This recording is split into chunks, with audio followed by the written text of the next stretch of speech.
চৈত্র মাসের প্রবল দাবদাহে শহরের বিভিন্ন প্রান্তে রাস্তার ধারে গাছগুলিকে বাঁচিয়ে তুলতে জল ছড়ানোর উদ্যোগ নিল ইংরেজবাজার পুরসভা কর্তৃপক্ষ।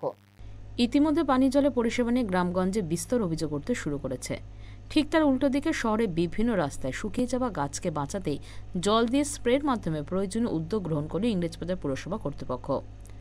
মালদা শহরের নেতাজি সুভাষ রোড, কেজে সান্যাল রোড, বাঁধ road, Makdampur station road, Rathbari সহ একাধিক এলাকায় রাস্তার ধারে বিভিন্ন ধরনের বৃক্ষরোপণ করেছিল সংশ্লিষ্ট পুরসভা কর্তৃপক্ষ।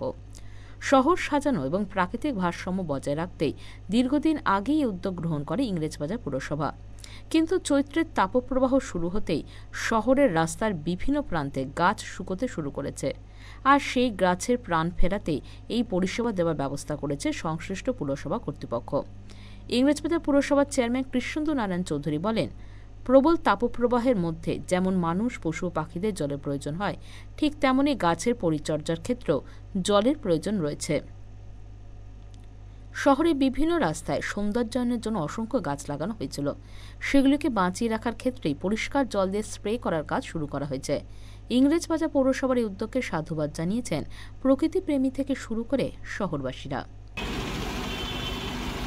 গাছগুলোকে বাঁচাতে হবে, মানুষকে বাঁচাতে হবে, পশু পাখিদের, প্রাণীদের বাঁচাতে হবে। তার জন্য আমরা পৌরসভা এটা উদ্যোগ নিয়েছি। তীব্র তাপদাহের জন্য যদি গাছগুলো মরে যায়,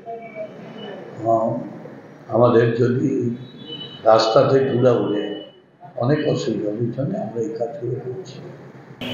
মালদা টুডে।